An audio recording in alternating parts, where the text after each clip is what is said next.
we got it. So welcome to the very first live taping of GLMPI Talks, Becoming Her. I'm Valacia Muhammad. And I'm Vanessa Walston. For today's show, we will have the chance to sit down and talk to two amazing guests, social media influencer Dee Dee Davis and business executive Resa B in our two segments, Dreaming Big, a conversation with Black girls in TV and business. Our very first GLMPI Talks guest coming to the stage will be Dee Dee Davis.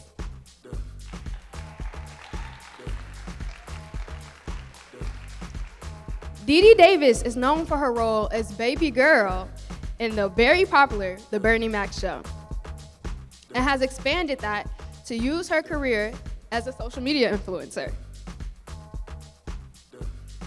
Okay, so here is Dee Dee Davis. Let's give her another round of applause. Hey, y'all. Okay, so let's start off with, when did you realize that you wanted to act, and how did you feel when you landed a role as Babygirl on The Bernie Mac Show? Okay, well, my journey started off very young. I started acting when I was about 4 years old. My sister was actually in the industry before me, and she was like an episode of Power Rangers, and I thought that was like the coolest thing ever. So I wanted to act too, and then I told my mom, like, I want to act too. I want to be like my big sister.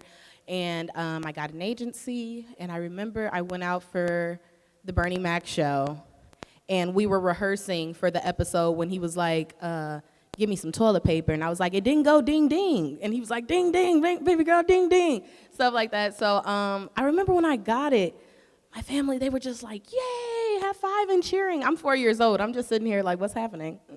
Playing with my Barbies. But looking back on it, it was definitely an exciting moment. What do you believe is the most challenging and rewarding aspect of being an actor? The most challenging, and I speak on this like highly, the most challenging is hearing no. And sometimes when you're in this industry, being told no can really take a toll on your confidence and your self-esteem. And my big thing was I was like from 4 to 10, that was the age range I was in the industry. And there was so much pressure on me to look a certain way, to be a certain size at a kid when I should be just having fun and doing regular kid things. So that was the most challenging aspect for me, but the most rewarding was having those no's and so many no's, and when you get that yes, that's the most rewarding thing, because this person saw me as I am. I didn't have to be anybody different. They didn't want to change anything about me. They saw me and wanted me, and that's the most rewarding feeling for me. The late Bernie Mac was not only a Chicago legend, but a legend across the world. Can you tell us some things that you learned from him or your experiences that you're grateful for? Yes. So since I was so young, he was really like a father figure to me as well. Like, people really don't know, I used to actually call him Uncle Bernie off the set. Like, still when I talk about him, I refer to him as Uncle Bernie. Like, that's the character he really played in my life. Like, me learning how to ride my bike, my teeth falling out, my learning how to snap my fingers, learning how to whistle. These are all things that people don't know that he taught me, or like experiences that we shared together because I was so young. But he also taught me, like, don't take nothing from nobody and stand up for what I want and for what I believe in. And that's the one I hold closest to my heart. So, as you know, today is recognized as the official Chicago Day of the Girl. Mm-hmm. So how has being a Chicago native contributed to the essence of who you are? It has definitely made me who I am, and even though in the industry I was in, like, California, always coming back home, it grounded me, it humbled me, it made me who I am. Like, it made me tough in a sense, it made me not be scared of anything, it gave me like that toughness, I guess we all like to have, or like that we don't take nothing from nobody, we're gonna do this and we're gonna do it our way. Chicago has definitely made me the strong person, made me more strong and confident, definitely. Will you be able to give us the inside scoop of any upcoming projects that you are excited on? Please spill the tea. Okay. I'll tell you a little bit. I can't tell you everything, but y'all can definitely be looking out for some announcements. I really can't tell y'all everything legally, but I definitely do have some things coming out. I'm also in the process of creating a book, a children's book. I have 2 lovely children, so they have really inspired that. It's something that I really hold dear to my heart as far as like lessons and teaching emotions to children, especially for my kids. So that's what I'm coming up with soon. Our bottom line question for the day is, what advice would you give young Black girls about dreaming big, especially trying to pursue an acting career or in media in general? I would say don't give up. Don't let those no's put fear into your heart. It's only one of you. Don't try to be this person. Don't try to look like that person. Don't wonder what's wrong with you. Focus on you and yourself and do it. That's really all it is to it. Like, as long as you put your head to it and you're determined to do it and just really have the love for it. Don't do it for any other reasons. Like, do it because you want to succeed, because you want to be an actor, you want to be an actress. Do it because that's what you love to do, and you'll see the success come with that. Okay, that was very inspirational. Thank you. Okay, Lacey, I think it's time to open up the floor to the audience. What do you think? I agree. Does anyone have any questions for Dee Dee? Okay, so my question for you, in the rise of like Black Lives Matter and Hollywood taking that into consideration, and Hollywood is basically all like light-skinned actors, white actors. What have you seen since the start of your acting career of how that has changed in Hollywood and representation? Like, what have you seen so far since you started? That's a really great question. You scared me a little bit. No, that's a really good question. I would say I was in the industry now a long time ago. So I would say there is a difference between the way it was back then and the way it is now. I can definitely see a change in variety and diversity in the acting industry. Before, like, I used to feel intimidated to really put myself out there because, if we're being honest, they weren't picking people who looked like me, or they weren't just picking your regular Black girl. They wanted somebody who looks mixed, or just not your regular African American girl. And that made me not want to do it for quite some time. But what's making me want to get back into the industry is the diversity that I'm seeing now. Like, you had to look a certain way, but now everybody can look all types of colors, sizes, shapes. It does not matter. As long as you're being true to yourself, you can make it. Let's give our Day of the Girls host, Dee Dee Davis, another round of applause.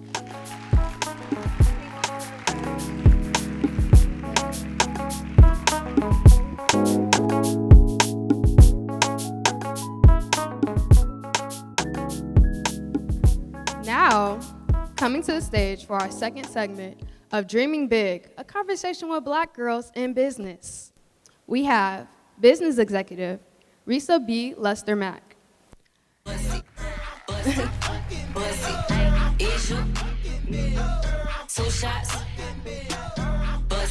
B. Resa Lester Mack is a beauty expert when it comes to beauty and hair care. I know I'm ready to hear all about this, how she reinvented herself within her family's business, Lester Pink. Now, with that being said, let's bring out Resa.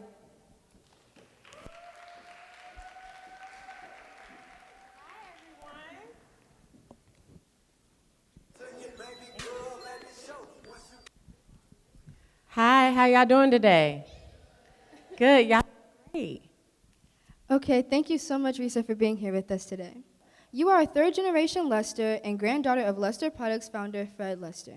When did you realize that you were part of such a great legacy? In college. Well, okay, truthfully, I grew up in this business, but I was very blessed to have parents that were extremely humble.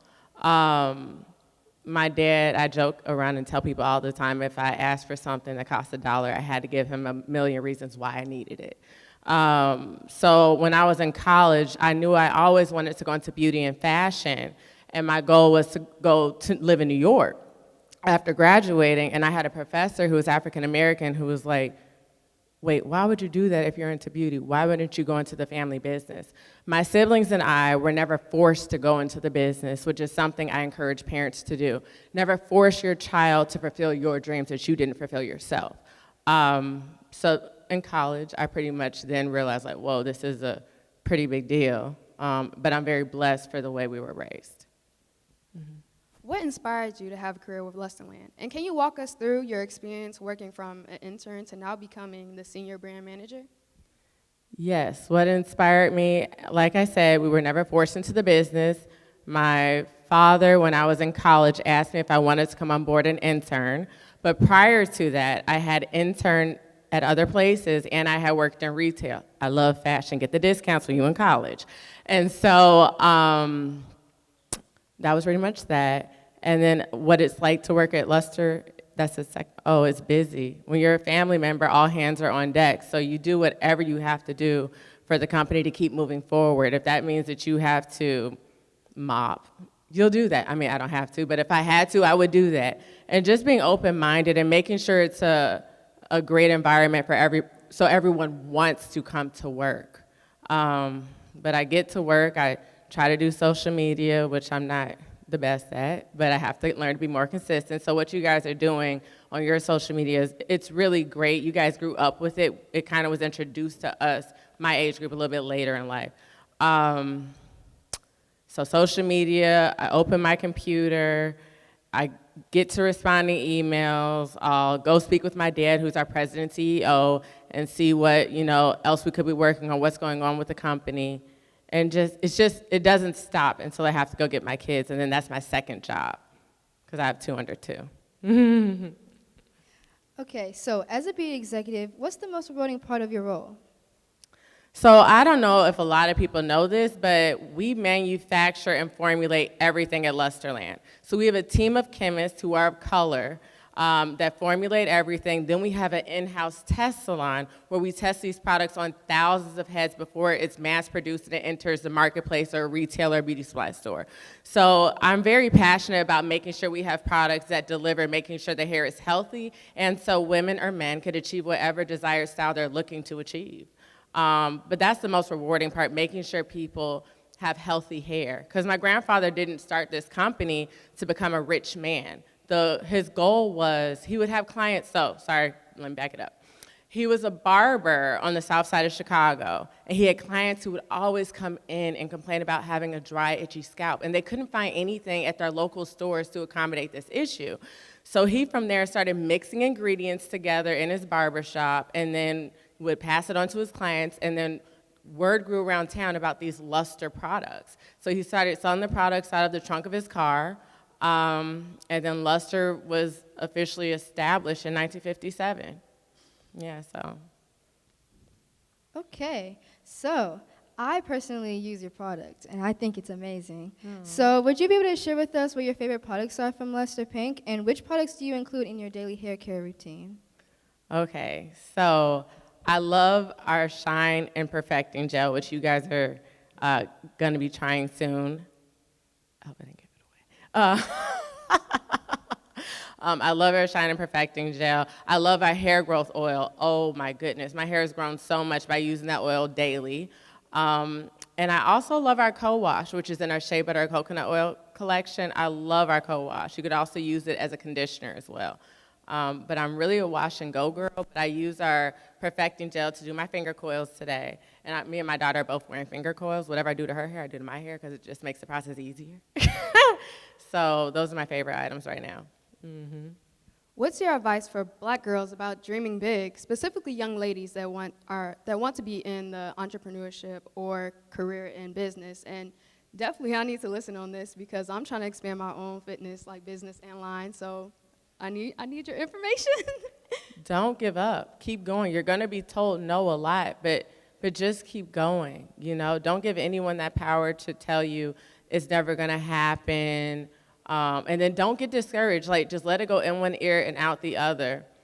That's the best advice I would give. And I'm sure you guys know when you have kids, it changes a whole lot for us as women and moms. So get everything done before they get here, because I promise you, I have 2 jobs. I go to work, and then my second shift starts at home. But don't give up, keep going. If I could go back in time, I'm very athletic. I love to exercise. Oh, okay, here's one. Leave the boys alone. Leave them boys alone. I ended up marrying my high school sweetheart, but leave them boys alone. And just focus on yourself. Yeah. And there's more to that story, but leave them boys alone.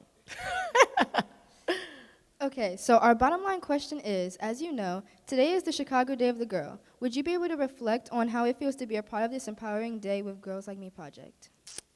Oh, this is awesome. I wish there was something like this when I was coming up.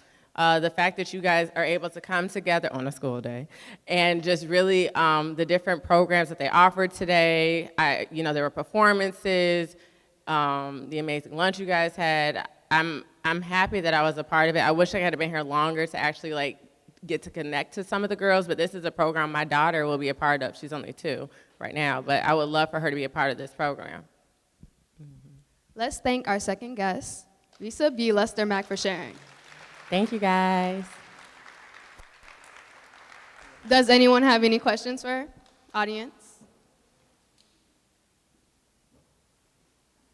Y'all are so shy. Well, Yeah, I'm don't gonna be ask shy. them questions. What's your favorite product to use on your hair? Like what type? It doesn't have to be the brand. What type? Just scream it out. Pink lotion. Y'all like edge gels? Y'all so shy. I have to agree on that hair lotion, though. I love hair lotion. Yeah, I mean, that's the #1 need of people of textured hair. We need a lot of moisture. We do need a lot of moisture, especially when you color your hair. So if you guys, I know you're in high school right now, but when you get to college, you're gonna play in a lot of color. So make sure you keep it moisturized. I was a platinum blonde before I got married. Those are fun times, so you guys will have those fun times too. Well, no, let's say thank you yet again to our guests. Thank you for having me, thank you. Okay, so before we close out the show, we want to introduce to you all the 2 co-producers of GLMPI Talks, Becoming Her, Armani Baker and Tara B. Cosby. Let's give them a round of applause. Bust it down, turn around. Look, let's get it straight, girl. You don't need a nigga for nothing. Looking better every day. You got that Benjamin Button. Claiming he don't got a girl. You know niggas be frontin'. You don't need no bitch coming up to you as a woman. Hey, and you a boss, so you hate when niggas. All right, y'all. Did y'all enjoy that? Okay, good. We just want to thank you all so much for coming out today. The girls have worked so hard on this talk show for a long time, months. They put in their blood, sweat, and tears. They've been dedicated, coming on weekends and attending Zoom calls, just really being committed to their craft. So let's give them a round of applause.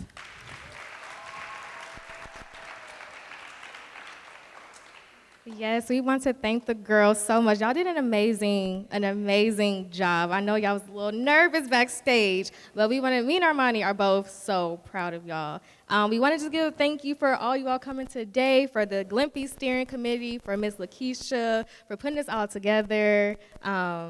This is our first ever live taping, y'all. So this is the start of new beginnings, and so we just want to extend it to the girls in the audience. If you all want to be a part of something like this with GLMPI Talks, please reach out to us, all social medias. If you want to talk directly to me and Armani, as we are the co-producers, you can meet us somewhere in the area out here before the day is out, okay? But I think we have one more surprise for y'all today. If we can have Resa come back to the stage, please.